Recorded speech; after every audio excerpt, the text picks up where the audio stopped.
우리 시간도 한 가지 같이 기도했으면 좋겠습니다. 오늘 우리가 드릴 예배와 같이 예배하는 사람들을 위해서 같이 기도할 텐데요. 이 시간 한 시간 그냥 지나가는 시간이 아니라 우리의 모습이 우리가 드린 예배가 온전히 하나님께 드려지기 원합니다. 이렇게 기도했으면 좋겠고, 하나 더 같이 기도할 것은 우리 함께 예배하는 형제 자매들을 위해서 기도했으면 좋겠습니다. 예배하지 못한 상황 가운데 있다면 그 상황을 열어주시고, 예배하기 어려운 마음 가운데 있다면 그 마음을 고쳐주셔서 우리 청년 모두가 함께 나와서 함께 예배받는 공동체가 되게 해달라고 우리 서로를 위해서 같이 잠깐 조용히 기도하도록 하겠습니다. 기도합시다.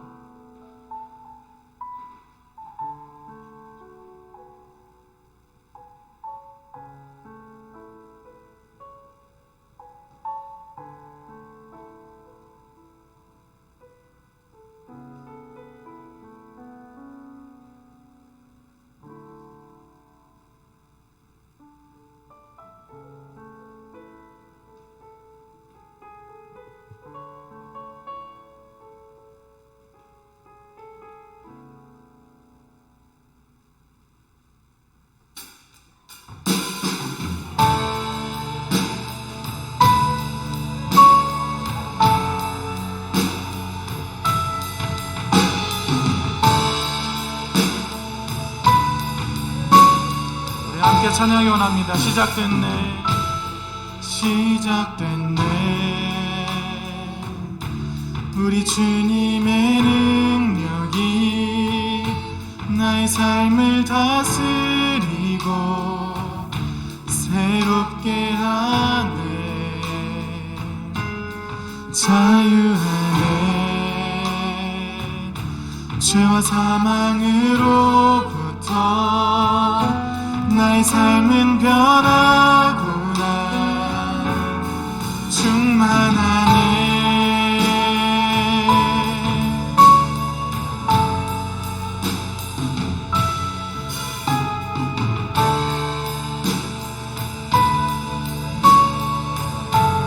시작됐네, 시작됐네.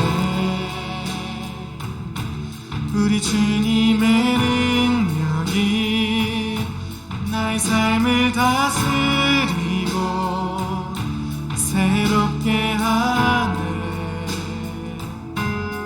자유하네. 죄와 사망으로부터 나의 삶은 변하구나. 충만하네.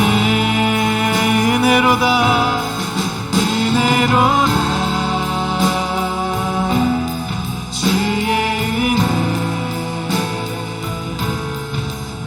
한량없는 주의 은혜, 은혜로다. 주의 은혜, 변함없는 신실하신 주의 은혜.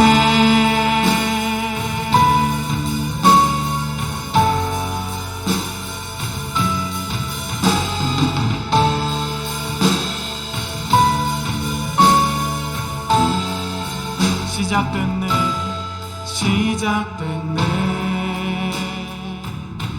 우리 주님의 능력이 나의 삶을 다스리고 새롭게 하네. 자유하네, 자유하네. 죄와 사망으로부터 나의 삶은 변하구나. 충만하네. 은혜로다,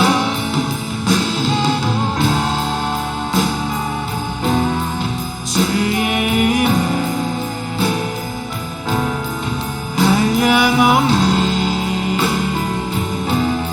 주의 은혜, 은혜로다. 주의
비춰주시니 내 영혼에 참 평안 얻네.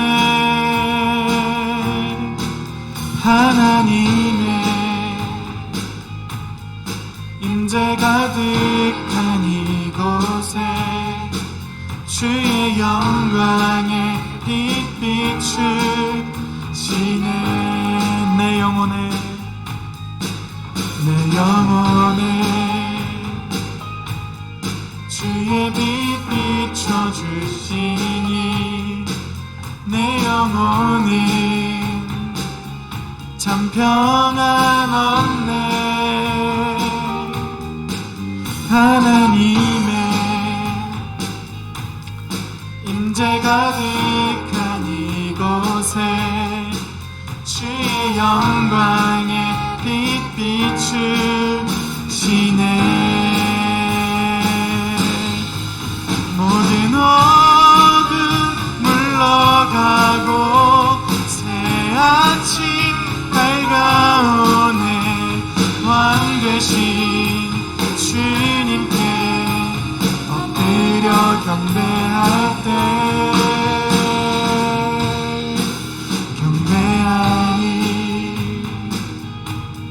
신령과 진정으로 내 삶 다해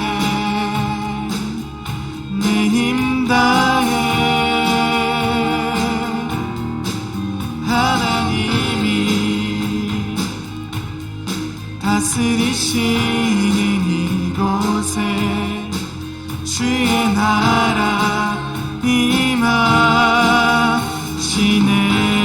모든 어둠 물러가고 모든 어둠 물러가고 새 아침 밝아오네. 왕 되신 주님께 엎드려 경배할 때 승리하신 주의 이름 온 땅에 높으신 주님만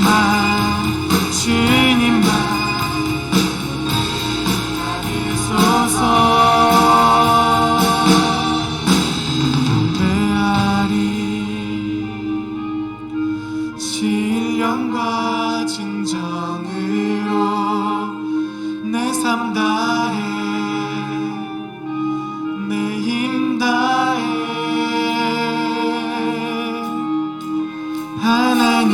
하나님이 다스리시는 이곳에 주의 나라 임하시네.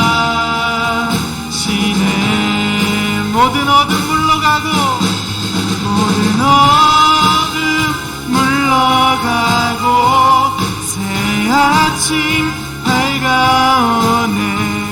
왕 되신 주님께 엎드려 경배할 때 승리하신 주의 이름 온 땅에 높으신 주님만 높임 받으소. 모든 어둠 물러가고 모든 어둠 물러가고 새 아침 밝아오네. 왕 되신 주님께 엎드려 경배할 때 승리하신 주의 이름 온 땅에 높으신 주님만 높임 받으소서. 경배하리. 신령과 진정으로 내 삶 다해 내 힘 다해 하나님이 다스리시는 이곳에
하시네. 주의 나라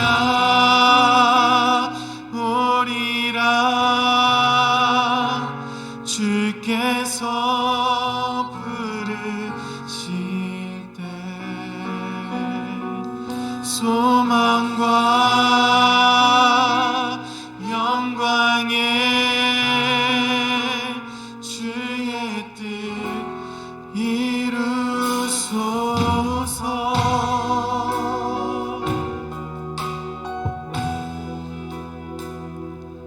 고난 지나가고 자비 영원하네. 나의 눈을 열어 주 보게 하시네. 주를 찬양하며 기쁨의 길 가리. 나의 눈을 열어 주 보게 하시네. 나의 눈을 열어 주 보게 하시네. 주의 나라 오리라. 주께서 부르실 때 소망과 영광에 주의 뜻 이루. 다시 한번 찬양합시다. 주의 나라 오리라. 주의 나라 오리라. 주께서 부르실 때 소망과 영광에 주의 뜻 이루소서.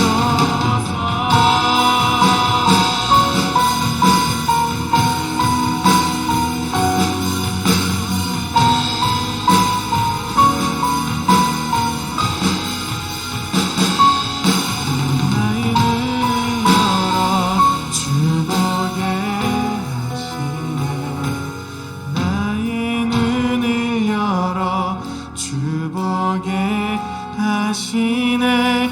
주의 나라 오리라. 주께서 부르실 때 소망과 영광에 주의 뜻 이루소서. 주의 나라 오리라. 주께서 부르실 때 소망과 영광에 주의 뜻 이루. 주의 나라 오리라. 주의 나라 오리라. 주께서 부르실 때 소망과 영광에 주의 뜻 이루소서. 주의 뜻 이루소서. 주의 뜻 이루소서.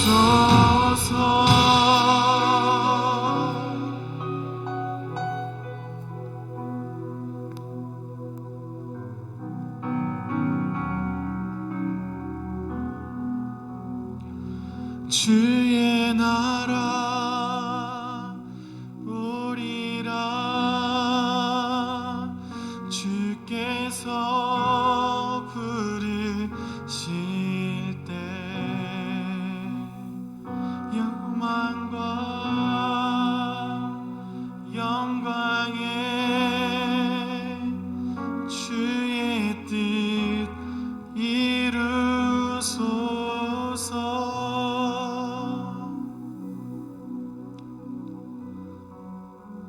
같이 예배를 위해서 조용히 기도하도록 하겠습니다.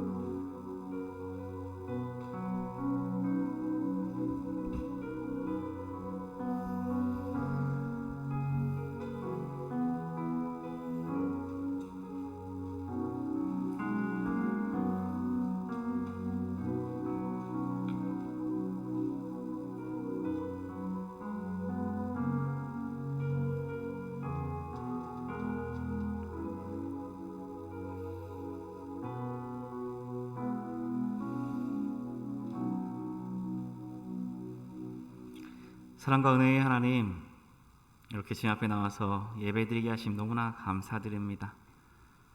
우리가 이 예배를 정말 사모하는 마음으로 모였사오니 주님께서 이 시간 임재하여 주시고 우리의 마음 가운데 주님의 사랑이 가득하게 하여 주시옵소서.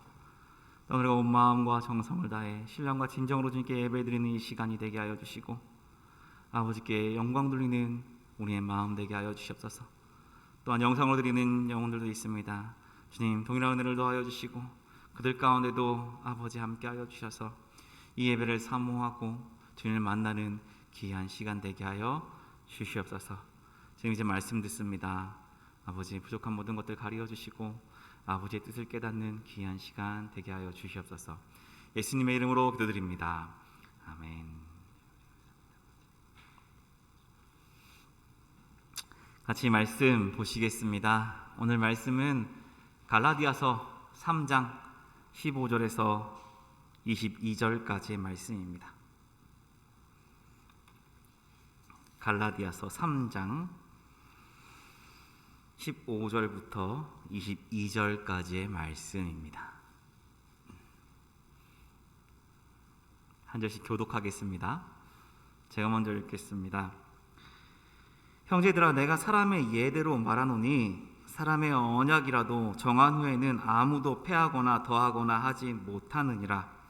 이 약속들은 아브라함과 그 자손에게 말씀하신 것인데 여럿을 가리켜 그 자손들이라 하지 아니하시고 오직 한 사람을 가리켜 내 자손이라 하셨으니 곧 그리스도라. 내가 이것을 말하노니 하나님께서 미리 정하신 언약을 430년 후에 생긴 율법이 패하지 못하고 그 약속을 헛되게 하지 못하리라.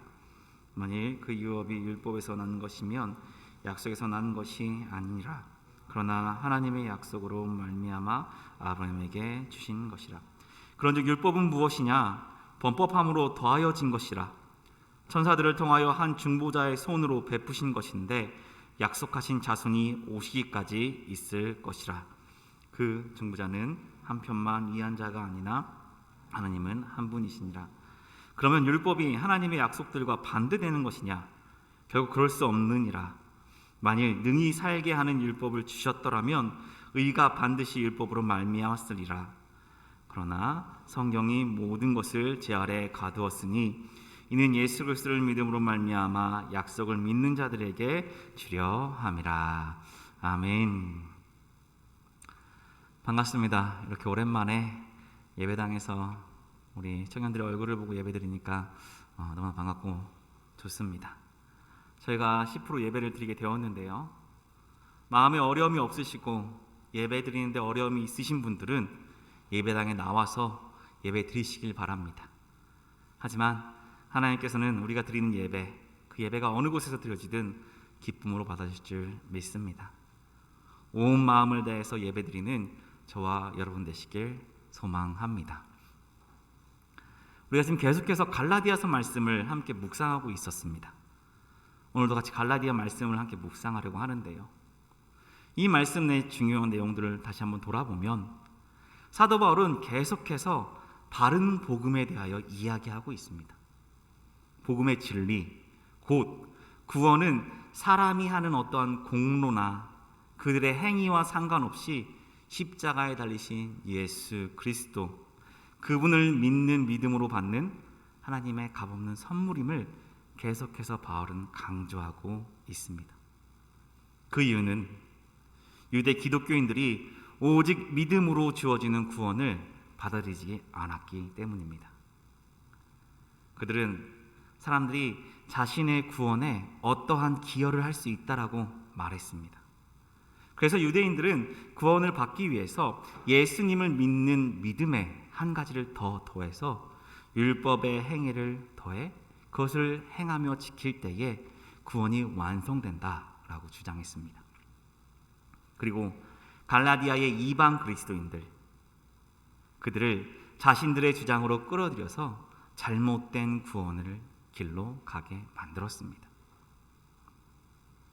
이방 기독교인들이 그들의 주장을 받아들일 수밖에 없는 이유는 그들은 아직 신앙의 깊이와 넓이가 없었기 때문입니다. 그들은 구약의 말씀을 잘 알지 못했기 때문입니다. 그래서 우리는 복음에 대해서 깊고 넓게 아는 것이 중요합니다. 그냥 까놓고 믿기만 해서는 안 되는 것이죠. 제가 초등부 아이들에게 설교할 때, 중고등부 아이들에게 설교할 때는 그냥 믿으라고 말했습니다. 일단 믿어. 그래야 너희들 믿음이 생기는 거야. 하나님이 살아계시고 하나님께서 이 세상을 만드셨다는 것을 그냥 믿어. 예수님께서 하나님의 아들이시고 우리를 위해서 이 땅에 오셨다는 것을 그냥 믿어. 그분이 십자가를 지시고 부활하셨다는 것을 일단 그냥 믿어라고 그 아이들에게는 설교했었습니다. 그렇게 이야기를 했었습니다. 그러나 이제 우리는 그런 차원을 지나서 그냥 믿을 때가 아니라 그 믿음에 대하여 깊이 묵상하고 그 믿음을 깨달아야 할 때입니다. 진리라고 말하는 것이 정말 진리인가? 성경 말씀을 통해서 그것을 알아보고 기도하며 하나님을 만나서 그 구원의 진리를 깊이 이해해야 합니다. 우리가 믿는 것이 무엇인지 알아야 합니다. 그래야 세상이 예수님만이 구원이 아니야 라고 말할 때 우리는 오직 예수님만이 구원이야 라고 말할 수 있고, 물질이 우선이고 나의 만족이 우선이라고 세상이 말할 때 아니야, 하나님의 뜻이 우선이고 하나님의 가치가 우선이야 라고 말할 수 있는 것입니다. 그리고 영적인 전쟁을 위해서 성령님의 도우심을 구할 수 있는 것입니다. 우리 안에 믿음이 절대 흔들리지 않는 것입니다. 그래서 바울은 누구보다 구약의 말씀을 잘 알고 있었던 그가 이제 값없는 구원, 그것을 이루시는 하나님의 계획과 방법을 구약의 말씀을 통해서 설명해 주고 있는 것이 오늘 바로 본문입니다. 아브라함의 언약과 모세의 율법에 관해서 오늘 말씀하고 있는데요, 본문에 모세의 이름은 나오지 않습니다. 그런데 19절에 보면 중보자라는 말이 나옵니다. 그것이 바로 모세입니다. 출애굽 후에 하나님과 이스라엘 백성 사이에서 중보자로서 있었던 그가 바로 모세이기 때문이죠. 15절의 말씀을 보면 바울은 이렇게 말합니다. 내가 사람의 예대로 말하노니 라고 말하고 있는데요, 이것은 내가 너희들이 알만한 예를 한번 들어볼게 라고 말하는 것입니다. 그러면서 사람과 사람 사이의 언약도 패하거나 더할 수 없다라고 말하고 있죠. 이 말씀에서는 언약이라고 기록되어 있는데요, 이것은 사실 유언을 말합니다. 바울이 말하는 것은 유언장에 기록되어 있는 내용들을 사람이 한 건데 변할 수 없고 더할 수 없다라는 것이죠. 사람이 세운 유언장도 패하거나 더하지 못하는데 어떻게 하나님과 맺은 그 언약, 그것을 패하거나 더할 수 있느냐라는 것입니다. 하나님의 언약이 무엇인가요? 하나님과 아브라함이 맺은 언약인 것이죠. 그럼 이 언약은 무엇을 말하는 것일까요? 우리가 17절 말씀을 같이 보시겠습니다. 한번 읽어볼까요? 시작. 내가 이것을 말하노니 하나님께서 미리 정하신 언약을 430년 후에 생긴 율법이 폐기하지 못하고 그 약속을 헛되게 하지 못하리라. 아멘. 하나님께서 아브라함을 갈대아 우르에서 부르시면서 그와 그의 후손에게 자손과 땅과 그들을 통하여 온 땅이 복을 받을 것이라는 약속, 그 언약을 주셨습니다. 이것을 그냥 이 문자적으로만 해석해 본다면 하나님께서 아브라함의 육체적인 후손들에게 땅을 줄 거야, 가나안 땅을 줄 거야 라고 이해하고 있고 해석할 수 있습니다.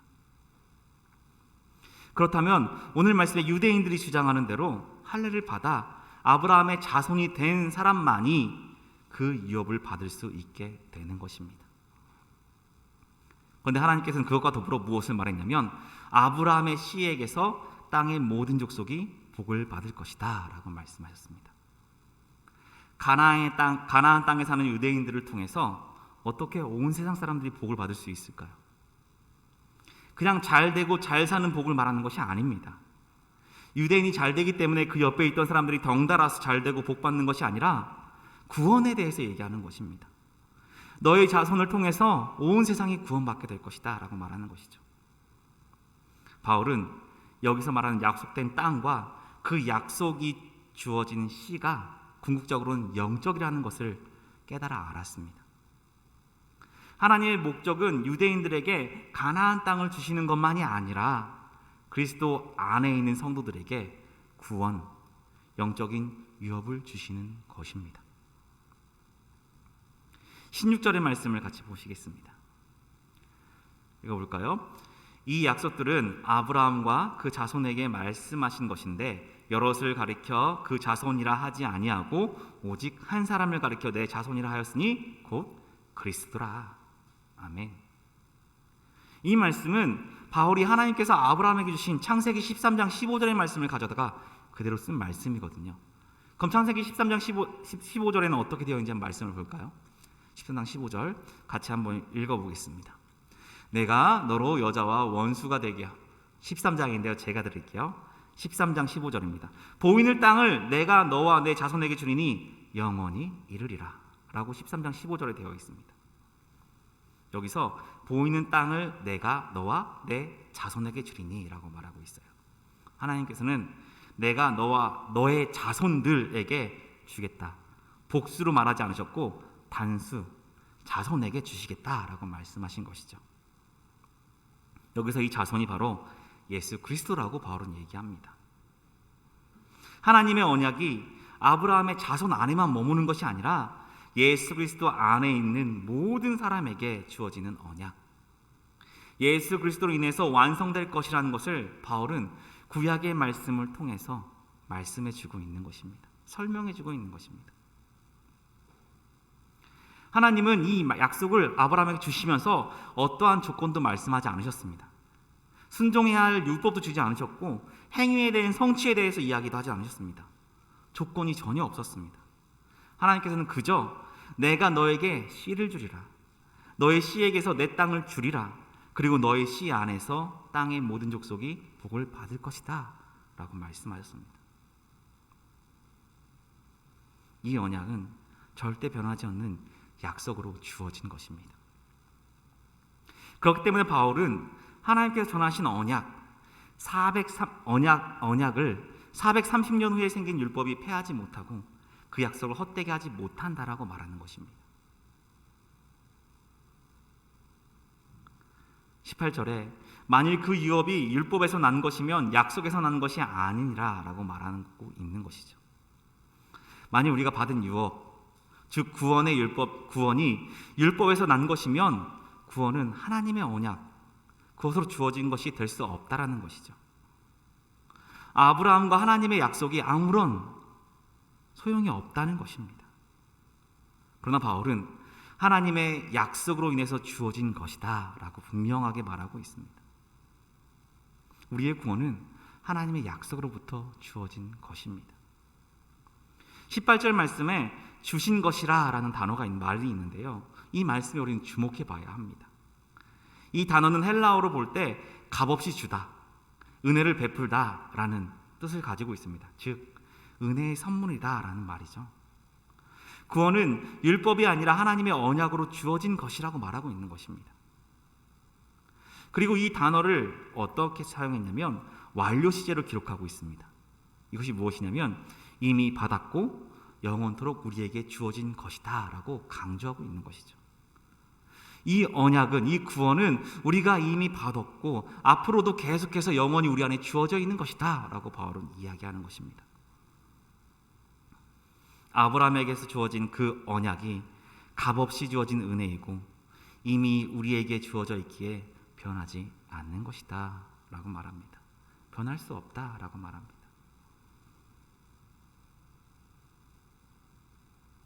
율법이 주어지기 전에 우리에게 언약이 주어졌고 이미 완성되어진 그 언약이 율법을 지키지 않는다고 해서 깨어질 수 없는 것입니다. 하나님의 약속이 뒤집어질 수가 없는 것입니다. 그리고 율법이 예수님 이전에 주어졌지만 그 모든 율법을 지키신 예수님께서 이 땅에 다시 오셨기 때문에 그 법은 아무런 효력이 없는 것입니다. 예수님께서 새로운 법이 되셨기 때문입니다. 복음, 이 복음이라는 이 단어는 성경적인 언어로 유한겔리온이라고 말합니다. 그냥 기쁜 소식이다 라는 뜻입니다. 이 단어는 성경이 기록되던 당시에 로마 황제를 통한 관련된 용어였습니다.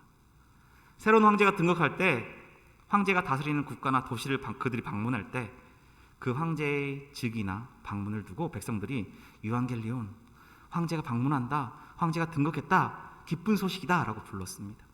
왜냐하면 새로운 황제가 등극되면 제수들에게 특별 사면이 시행되고 신하들과 시민들에게 기념품도 하사하고 좋은 일들이 많이 일어났기 때문입니다. 그 말대로 황제가 다시 들어선 것이 기쁜 소식인 것입니다. 그런데 새로운 황제가 등극되면 그의 법도 바뀌는 것입니다. 이전에 지켰던 법대로 사는 것이 아니라 새로운 황제가 원하는 법대로 살아야 하는 것이죠. 만일 새 황제의 법대로 살지 않고 이전의 황제의 법대로 그냥 살아간다면 어떻게 될까요? 죽임을 당하게 되는 것입니다. 새로운 황제가 등극했다면 새로운 황제의 법대로 살아야 하는 것입니다. 예수님께서 이 땅에 오셔서 우리의 왕이 되셨는데 율법, 그것을 지켰는지 못했는지 이것이 아무런 이유가 되지 못한다는 것입니다. 그래서 구원은 어떠한 공로나 선행도 아닌 십자가에 못 박히신 그리스도를 믿는 것, 그것을 믿는 모든 죄인이 영생의 축복을 받고 하나님이 아브라함에게 하신 약속을 유업으로 받는 것입니다. 예수 그리스도를 통해 주어진 은혜라는 것입니다. 저와 여러분은 이미 은혜로 이 언약을 받았고 그 언약 안에 거하게 되었습니다. 그리고 그 언약은 완성되어져 있는 그대로입니다. 우리는 그 언약을 믿으셔야 합니다. 우리가 받은 복음이 무엇인지 깊이 알고 그 기쁨을 누려야 하는 것입니다. 갈라디아서를 보다 보면 계속해서 율법은 구원에 이르지 못한다, 잘못된 것이다 라고 말하게 되면서 이런 생각을 한번 해보게 됩니다. 그럼 율법이 왜 필요한가? 오직 믿음만으로 그리스도 안에 있고 하나님이 아브라함에게 하신 그 약속을 통해서 구원이 이루어진다면 율법의 목적은 무엇인가? 하나님께서 율법을 주셨는데 율법이 나쁘다고 말하면 하나님이 주신 율법이 잘못된 것인가? 라는 의문이 들 수가 있습니다. 바울은 이런 질문에 대해서 대답 또한 준비해 두었습니다. 바울은 율법이 전혀 필요 없다라고 주장하지 않았습니다. 율법은 하나님의 목적 안에 꼭 필요한 역할을 하고 있다라고 바울은 이야기합니다. 19절 말씀을 같이 한번 읽어볼까요? 19절 말씀 시작. 그런즉 율법은 무엇이냐? 범법함으로 더해진 것이라. 천사들을 통하여 한 중보자의 손으로 베푸신 것인데 약속하신 자손이 오시기까지 있을 것이라. 아멘. 하나님께서 율법을 왜 주셨을까요? 출애굽한 이스라엘 백성들이 내 언약의 백성이다 라고 그냥 말씀하시고 그들이 그냥 살아가게 하시면 되는데 왜 시내산에서 모세에게 하나님께서 율법을 주신 것일까요? 왜냐하면 하나님의 백성이 하나님의 백성답게 살지 못하기 때문입니다. 애굽의 노예로 430년 동안 살았던 그들이 이스라엘 백성이 하나님의 백성이 되게 하기 위해서 하나님께서는 언약을 주신 것입니다. 율법을 주신 것입니다. 언약의 백성이 언약의 백성으로서 삶을 살아가게 하기 위해서 율법을 주신 것이죠. 말씀에 범법함으로 더하여졌다라고 말하고 있는데요. 이것은 하나님이 정하신 규범에서 벗어났다라는 것입니다. 율법이 죄를 깨닫게 하기 위해 주어졌다라고 말하는 것입니다. 인간이 죄를 짓기 때문에 율법이 우리에게 전해졌다라고 말하고 있는 것입니다. 이 율법에 대한 예로 어떤 목사님께서 신호등을 예로 주셨는데요. 너무나 딱 들어맞는 예 같습니다. 신호체계는 우리를 절대 의롭게 하지 못합니다. 신호등을 다 지킨다고, 그 법을 다 지킨다고 해서 우리가 의인이 될 수는 없습니다. 그런데 왜 신호체계를 만들어 두었나요? 우리의 생명을 지키기 위해서 만들어진 것입니다. 신호등 자체가 우리의 생명이 될 수는 없지만 우리의 생명을 지키는데 보조 수단으로 신호등이 주어지는 것입니다. 신호등이 없다면 어떻게 돼요? 서로 먼저 가려고 할 것이고 사람들은 사고가 나서 죽게 될 것입니다.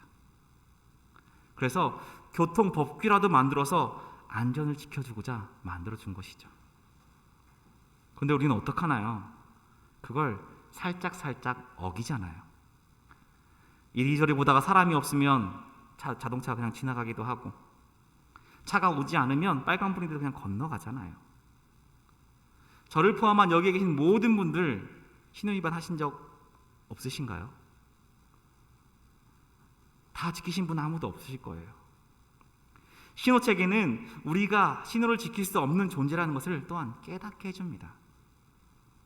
그것을 지킨다고 해서 의인이 되진 않지만 그것을 준 목적이 있는 것이죠. 만일 우리가 이 신호등이 없어도 사고가 나지 않고 잘 살아간다면, 신호가 없어도 양보하고 잘 살아갈 수 있다면 이 신호체계는 필요가 없을 것입니다. 그런데 우리는 그런 삶을 살아낼 수가 없습니다. 그래서 하나님께서는 우리가 하나님의 언약 안에 있지만 율법을 추가하신 것입니다. 책의 부록처럼요. 그래서 이것이 메인 주제는 될 수가 없는 것입니다. 율법은 그 자체로 구원을 얻게 하는 방편이 아니라 단지 우리로 하여금 죄를 깨닫게 하고 오직 예수 그리스도로 인한 구원 말고는 다른 방법이 없다라는 것을 깨닫게 하는 것에 목적이 있습니다. 그리고 말씀에 율법은 제한적입니다. 이 율법이 언제까지 효력이 있느냐면 말씀에 약속하신 자손이 오시기까지라고 말합니다.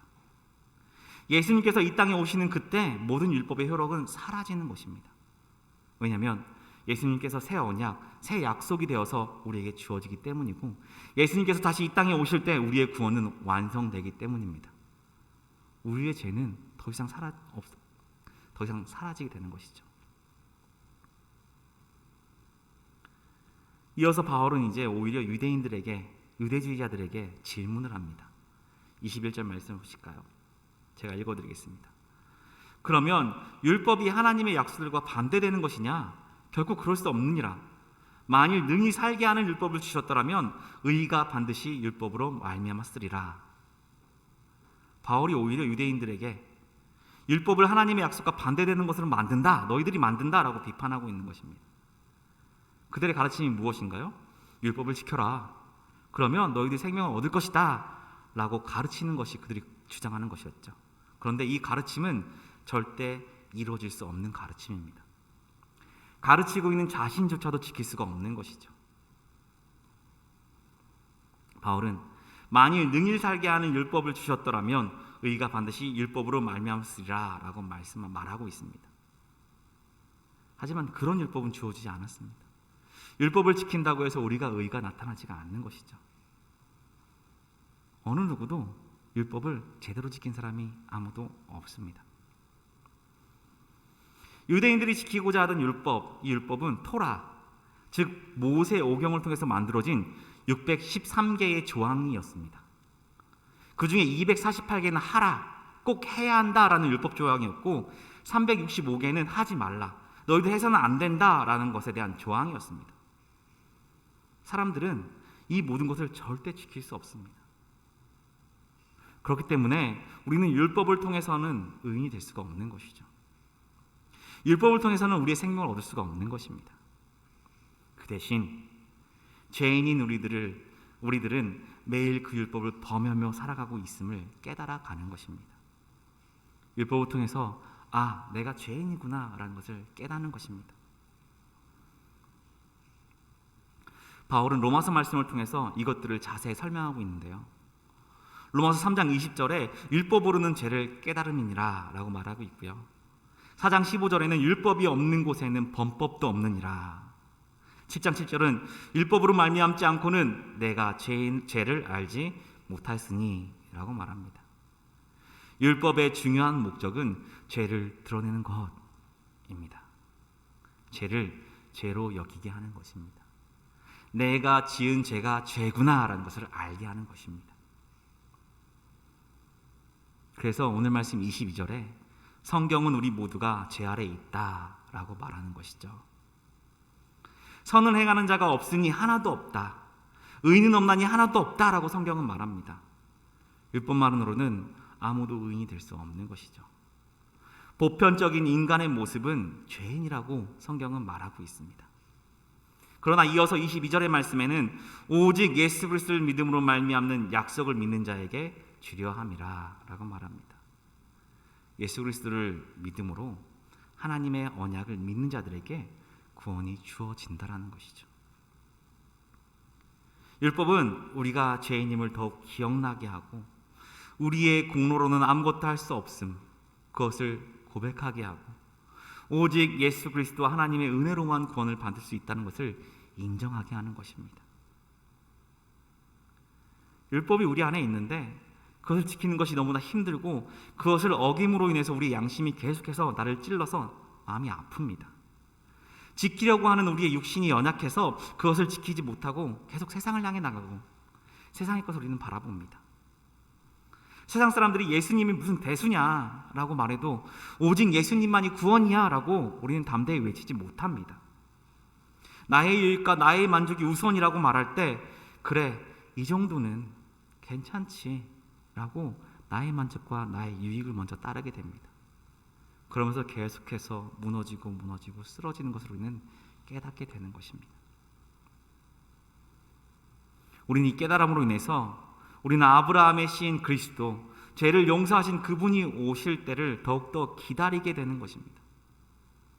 완벽하지 못한 우리가 완벽하다 해주시는 예수님이 죄인인 우리가 죄가 없다라고 하시는 그 예수님을 더욱더 기다리는 것입니다. 그리고 겸손하여 우리의 마음이 깨져서 주님을 향하도록 하고 그로 인해 감사함으로 주님을 기다리게 할 수 있는 것, 그것이 바로 율법이 우리에게 주어진 목적입니다. 율법을 통해 우리에게 주어진 하나님의 약속이 더욱 확실해지고 우리의 믿음이 더욱더 굳건해지는 것입니다. 그래서 우리가 율법으로 인해서 죄로 인해서 쓰러진다고 실망해서는 안 됩니다. 더욱더 주님을 바라보고 예수님 앞에 나와야 하는 것입니다. 말씀을 맺겠습니다. 하나님은 아브라함에게 약속을 주신 후에 모세에게 율법을 주셨습니다. 왜 그러셨을까요? 이스라엘 백성이 하나님만 바라보게 하려고 하시는 것입니다. 자신들의 죄를 바라보고 나의 힘으로는 할 수 없고 오직 하나님만이 할 수 있음을 인정하게 하신 것입니다. 그리고 예수 그리스도의 복음이 얼마나 소중한가를 깨닫게 하기 위해서 그렇게 하신 것입니다. 우리는 종종 오직 믿음으로 구원받는다는 이 교리로 인해서 율법을 가볍게 여길 때가 있습니다. 그래서 그거에 따라서 구원에 대하여서도 가볍게 여길 때가 있죠. 구원의 소중함을 잃어버릴 때가 있습니다. 돼지목의 진주목걸이라는 속담 잘 아실 것입니다. 돼지는 진주의 아름다움을 보지 못합니다. 그 가치를 알지 못합니다. 우리도 그렇습니다. 우리가 얼마나 더러운지를 알지 못하기 때문에 복음이 얼마나 아름다운지 얼마나 위대한지 귀한지를 우리는 잊어버리는 것입니다. 어느 누구도 율법이 먼저 스스로를 더럽다라고 보여주기 전에는 복음의 진가를 알 수가 없는 것이죠. 깜깜한 밤이 되어서야 별이 보이기 시작하고 죄와 심판이라는 어두움 속에 우리가 들어갈 때 복음이 더욱 환하게 빛나는 것입니다. 율법이 우리에게 상처를 주고 우리를 괴롭혀야 비로소 우리는 복음이 우리의 상처를 싸매주고 있음을 인정하게 되는 것입니다. 율법이 우리를 잡아서 가두고 그때서야 비로소 우리가 그리스도로 인해서 자유함을 얻게 하시는구나 라고 생각하며 주님을 갈망하는 것입니다. 율법이 우리를 정죄하고 우리의 가슴을 후벼 파서 상처를 내고 나를 죽여야만 우리는 새로운 생명을 위해 주님의 의를 얻기 위해 예수 그리스도를 부르게 되는 것입니다. 율법이 우리를 바닥까지 끌어내려야 비로소 우리는 복음이 우리를 하늘로 다시 올릴 수 있구나 라는 것을 생각하며 예수 그리스도의 보혈을 향해 나갈 수 있는 것입니다. 율법이 우리를 구원에 이르게 하진 못합니다. 그러나 우리가 온전히 하나님만 바라보게 하고 온전히 주님께 나가도록 하고 우리를 그렇게 이끌어 줄 수는 있습니다. 우리가 죄인임을 기억나게 하여 예수 그리스도의 보혈의 피가 얼마나 큰 은혜고 큰 사랑인지 알게 하는 것입니다. 그래서 우리가 오직 예수 그리스도로 말미암아 구원을 받는다는 그 믿음이 더욱더 굳건하게 서는 것입니다. 우리 같이 찬양하시겠습니다.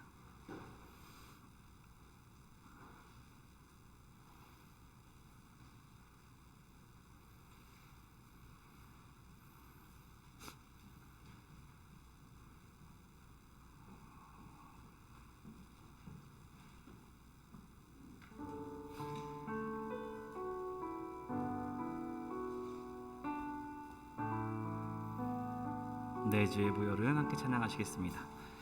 내 주의 보혈은 정하고 정하다.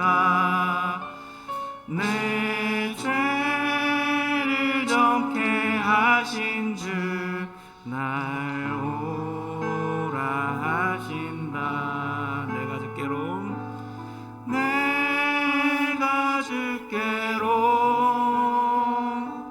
지금 가오니 십자가의 보혈로 날 씻어.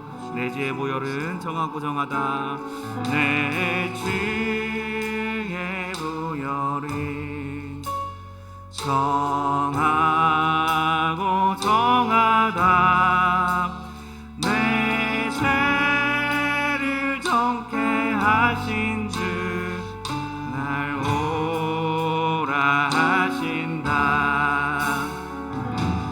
내가 주께로 지금 나오니 십자가의 보혈로 날 씻어.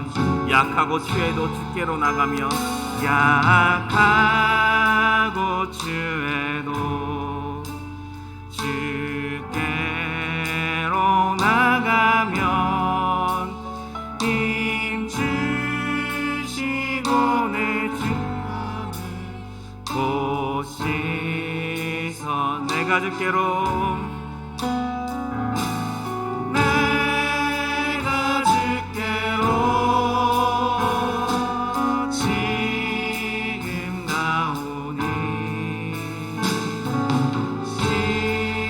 십자가의 보혈로 날 나오라 하심은 온전한 믿음과 날 오라 하심은 온전한 믿음과 또 살아감과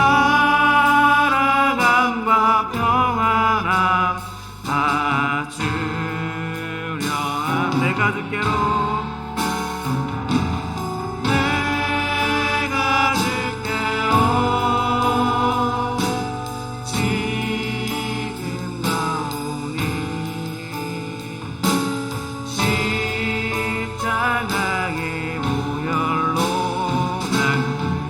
날 오라 하심은 온전한 믿음과 3절 다시 한번 하겠습니다. 날 오라 하심은 온전한 믿음과 또 사랑함과 평안함 다 주려 함이라.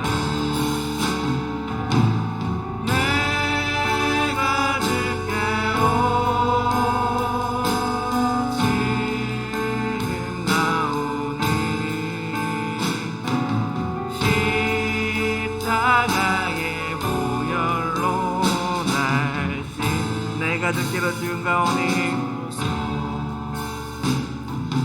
내가 주께로 지금 가오니 십자가의 무혈로 날 씻어 주소서. 아멘. 율법으로 우리는 구원받을 수 없습니다. 그러나 율법은 우리가 죄인임을 깨닫게 하여 우리가 주님 더욱 바라보게 만듭니다. 우리의 연약함을 주님께 고하게 하고 우리의 교만을 겸손으로 바꾸어 줍니다. 우리가 감추고 있던 우리 안에 있던 죄악들, 아는 모르는 그 죄악들을 주님께 내려놓게 합니다. 그래서 우리를 위해 피 흘리신 예수 그리스도의 보혈의 피가 얼마나 큰 은혜인지, 얼마나 큰 사랑인지 깨닫게 하고 예수 그리스도의 이 땅에 오시는 그날을, 우리의 구원이 완성되는 그날을 바라보고 고대하게 만듭니다. 우리 함께 기도하실 때, 주님, 우리는 죄인입니다. 그저 감추고 살아가고 있을 뿐이고 의인인 척할 뿐입니다. 주님, 보혈의 피 앞에 우리가 다시 나가게 하여 주시옵소서.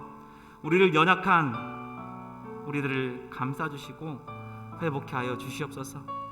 언약의 백성으로서 세상을 살아가게 하여 주시옵소서. 굳센 믿음을 가지고 세상에 나아가게 하여 주시옵소서. 우리 주여 부르시고 함께 기도하시겠습니다. 주여. 아버지, 저는 죄인입니다. 아버지, 그냥 숨기고 살 뿐입니다.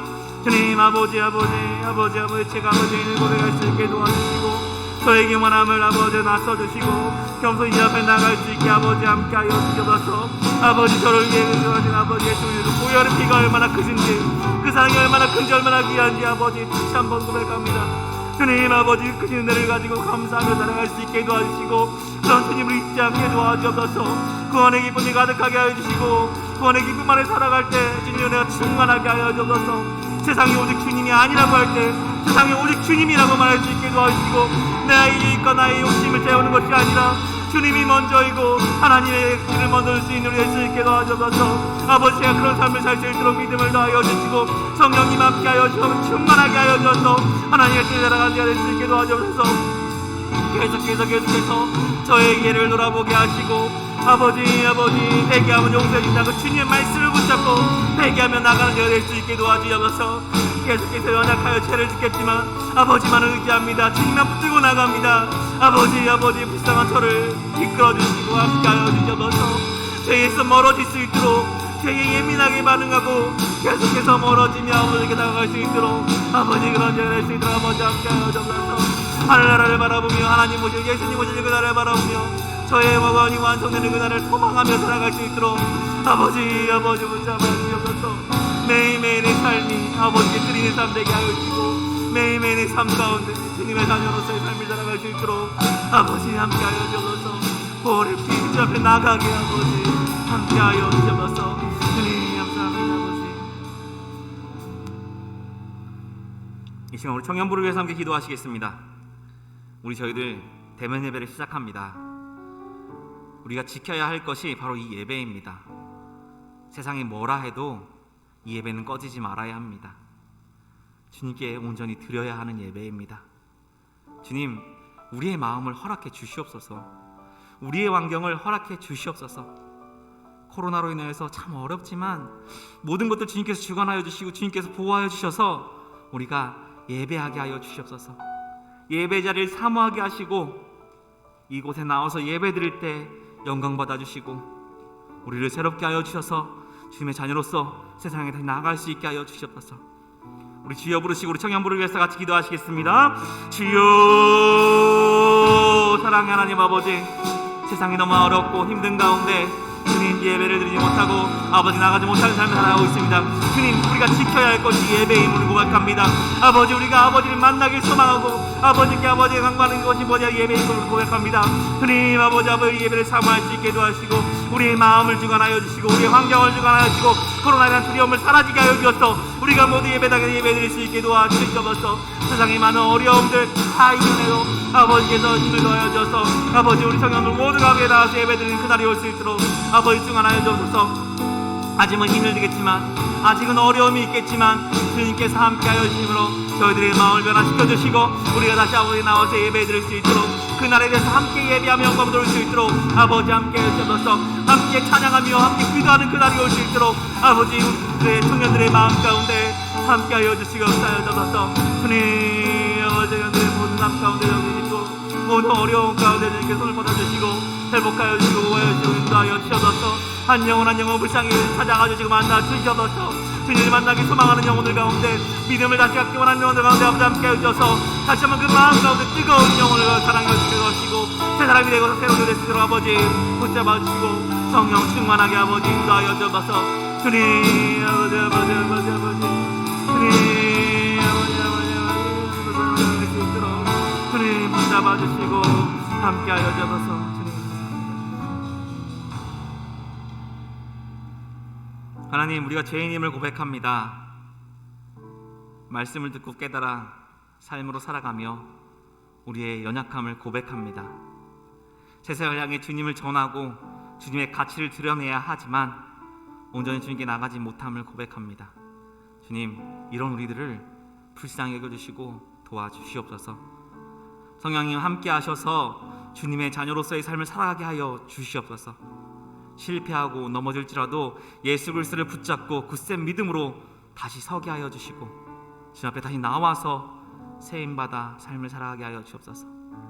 구원의 기쁨을 더하여 주셔서 구원받은 자의 삶을 살아가게 함께하여 주시옵소서. 우리의 모든 것이 주님의 것임을 고백하며 시간과 물질을 준비해 드립니다. 주님께서 그 마음을 아시오니 기뻐 받아주시고 감사가 넘치는 삶 되게 하여 주시옵소서. 큰 은혜로 열어주시고 채워주셔서 주님을 위해 더욱더 드리고 봉사하며 나가는 주님의 귀한 창을 될 수 있게 하여 주시옵소서. 우리가 드리는 모든 것을 통해 주님 홀로 영광받아 주시옵소서. 우리 오늘 다시 세상에 나갑니다. 코로나로 인하여 어렵고 백신으로 인하여 두렵고 걱정이 가득하지만 주님께서 보호하시고 돌봐 주셔서 모든 것 이겨내게 하시고 주님을 사랑하는 주님의 자녀들 되게 하여 주시옵소서. 예수님의 이름으로 기도드립니다. 아멘. 지금은 우리를 구원하신 예수 그리스도의 그 크신 은혜와 우리를 사랑하시되 극진하게 사랑하시는 아버지 하나님의 그 사랑하심과 우리가 죄인임을 고백하며 주님의 은혜와 사랑 안에 거하게 하시는 성령님의 충만하신 은혜가 율법을 통해 우리의 죄를 돌아보고 연약함을 주께 구하며 구원의 기쁨을 누리고 하늘나라를 소망하며 살아가길 다짐하는 이곳에 모인 각 지체 위에, 우리 청년부 위에, 학업과 직장과 취업과 가정과 생업 위에, 우리 교회 위에 이제로부터 영원까지 함께 있을지어다. 아멘.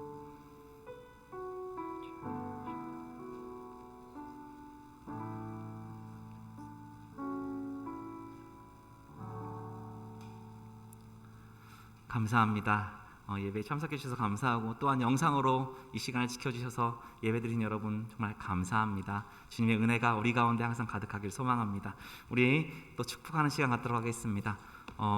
옆에 지체들을 향해서 함께 축복하는 시간, 또 줌으로 예배드리고 계신 분들은 얼굴을 좀 보여주시고 얼굴을 맞대고 서로를 향해서 이렇게 축복하는 시간 가지길 소망합니다. 우리 같이 찬양하시며 축복하겠습니다.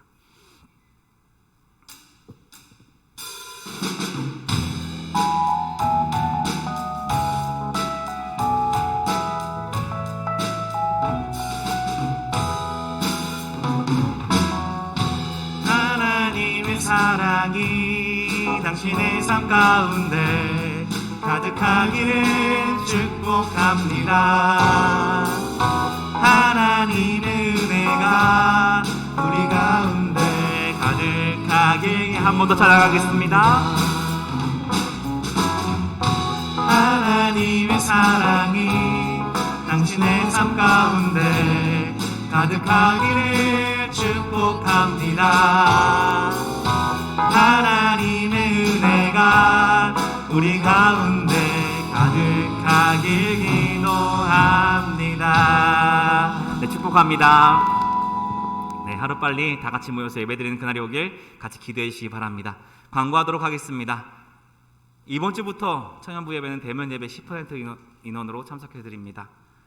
대면 예배로 드리지만 영상 예배도 함께 드리니까 이 시간 지켜주시고 사모하는 마음으로 참석해 주시기 바랍니다. 그리고 마음에 어려움이 없으시다면 혹은 예배 드리는데 너무 어렵다면 집중이 되지 않는다면 예배당에 나오셔서 예배 드리길 바랍니다. 네, 다음 광고 보시겠습니다. 예배 중 헌금 덕속의 계좌를 통해서 봉헌할 수 있습니다. 네. 2차 불꽃 기도의 기념품이 나와 있습니다. 네, 청년분들 중에 참여하신 분도 계신데 받아가시길 바랍니다.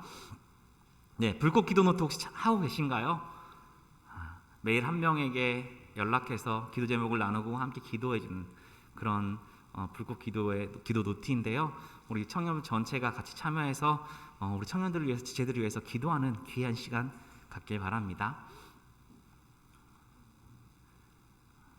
네, 1청년 광고입니다. 오늘 셀 모임이 있습니다. 오늘부터는 예배 이후 소그룹방이 아닌 각 셀별로 따로 짐을 개설한다고 합니다. 리더의 인도에 따라서 셀 모임에 잘 참여해 주시기 바랍니다. 10월 큐티 나왔습니다. 주만나 10월호가 나왔습니다. 로비에 있으니까 직접 수령해 가시거나 리더를 통해서 전달받아서 말씀 묵상하시기 바랍니다. 2청년 광고입니다. 우리도 2청년도 예배 마친 후에 팬 모임이 있습니다. 빠지지 마시고 같이 참여해 주셔서 은혜 받는 시간 되길 소망합니다. 오늘 모든 팬 모임 후에 4시에 리더 모임이 있습니다. 리더분들은 참고해 주시고 참석해 주시기 바랍니다. 이상 광고를 마치겠습니다. 예배 때 마치겠습니다. 한 주간 평안하시고 다음 주에 또 감사하는 마음을 모여서 예배드리기 소망합니다. 감사합니다.